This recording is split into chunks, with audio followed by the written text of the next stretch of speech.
नमस्कार। आप देख रहे हैं द दार्शनिक वर्ल्ड और आज आप सुनने जा रहे हैं वो विचार जो दुनिया के सबसे कटु, विवादित और डराने वाले दर्शन में गिने जाते हैं। आर्थर स्कोपेनहावर, वो दार्शनिक जिसने जीवन को इच्छा से भरी एक त्रासदी कहा और औरत को एक सुंदर छल।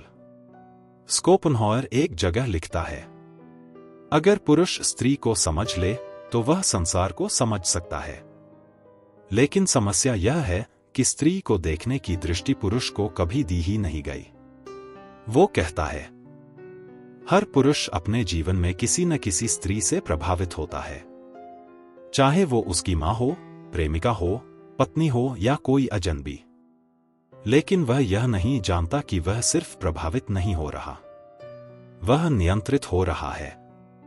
स्त्री का आकर्षण कोई बाहरी सौंदर्य नहीं, बल्कि भीतर का एक मनोवैज्ञानिक मैग्नेट होता है, जो पुरुष की आत्मा को उसकी इच्छा के बिना खींच लेता है।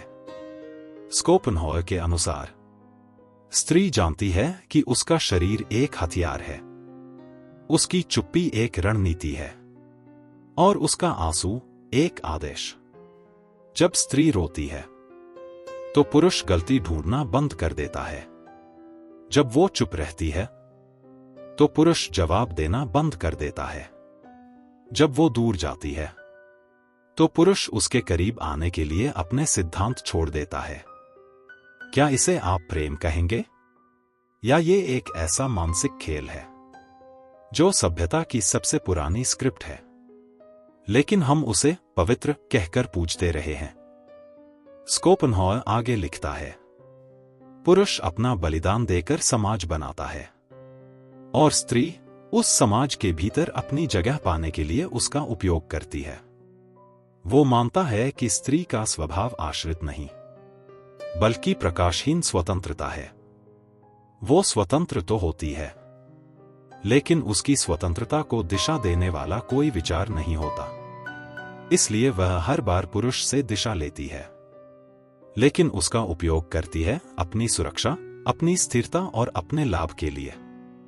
स्कोपेनहावर के शब्दों में, पुरुष विचार करता है कि कौन सा संसार बेहतर होगा, स्त्री सोचती है कि किस संसार में उसे अधिक ध्यान मिलेगा। ध्यान देना, यह कोई आधुनिक नारी विरोध नहीं है, यह एक दार्शनिक डिस्कनेक्शन है, जहां स्कोपेनहावर दोनों लिंगों के बीच के मूल अंतर को उजागर करता है।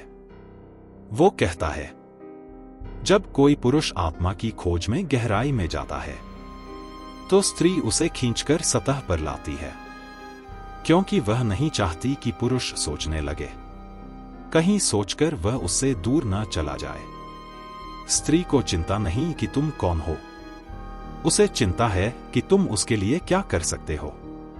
इसलिए जब तक तुम किसी स्त्री के लिए सुविधा, सुरक्षा और ध्यान का स्रोत हो, वो तुम्हारे प्रेम को स्वीकार करेगी। लेकिन जैसे ही तुम्हारी ऊर्जा खुद की ओर मुड़ती है, जैसे ही तुम सोचने लगते हो, तुम्हारे भीतर कुछ गहरा जगता है, वो घबरा जाती है।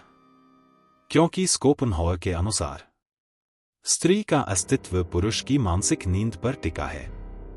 वो चाहती है कि पुरुष उस पर मोहित रहे, उसका रक्षक बने, लेकिन उसके विचारों में नहीं, उसकी इच्छाओं में डूबा रहे। अब सोचो, क्या तुम्हारा प्रेम भी यही था? क्या तुम किसी की सुंदरता के कारण अपनी आत्मा को भूल चुके थे? क्या तुमने कभी सोचा कि तुम किसी स्त्री से प्रेम कर रहे थे, या सिर्फ उस छवि से जो समाज ने आदर्श नारी के नाम पर तुम्हारे दिमाग में बिठा दी? स्कोपेनहावर पूछता है, कितने पुरुष हैं जिन्होंने प्रेम में पड़कर अपना उद्देश्य, अपना आत्मबल और अपना जीवन खो दिया? और जवाब आता है, बहुत सारे। अब वो कहता है, अगर पुरुष स्त्री की चाल को समझ ले तो वो कभी प्रेम में नहीं गिरेगा, बल्कि वो चेतना में उठेगा।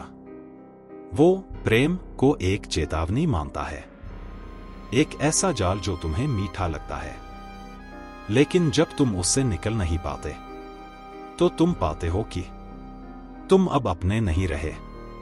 तुम अब किसी और की सुरक्षा नीति का हिस्सा बन चुके हो। और अगर तुम विरोध करते हो तो तुम क्रूर कहलाते हो। तुम्हारी चुप्पी भावहीनता कहलाती है। तुम्हारा मौन दूर हो जाना।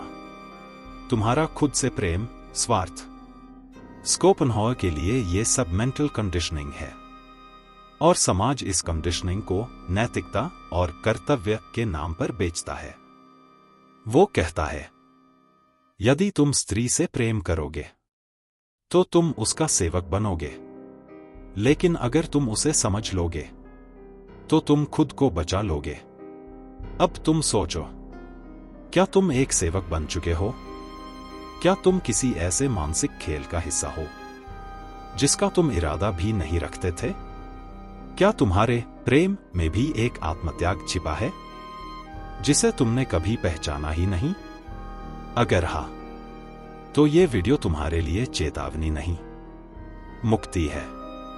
स्कोपेनहॉवर तुमसे स्त्री से घृणा करने को नहीं कहता।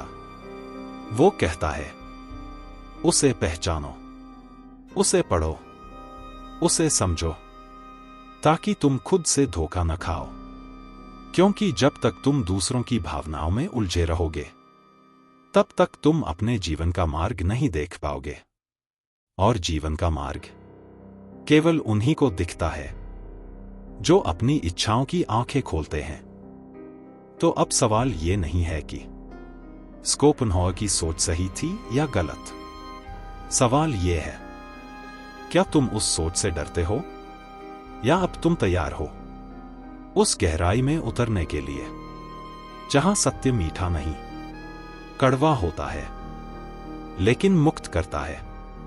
अगर तुम इस विचार यात्रा में मेरे साथ अंत तक पहुंचे हो तो कमेंट में सिर्फ इतना लिखो, अब मैं जाग चुका हूं। वीडियो को लाइक करो और सब्सक्राइब करें द दार्शनिक वर्ल्ड, जहां हम दर्शन को महज किताबों में नहीं, तुम्हारे भीतर जागते हैं।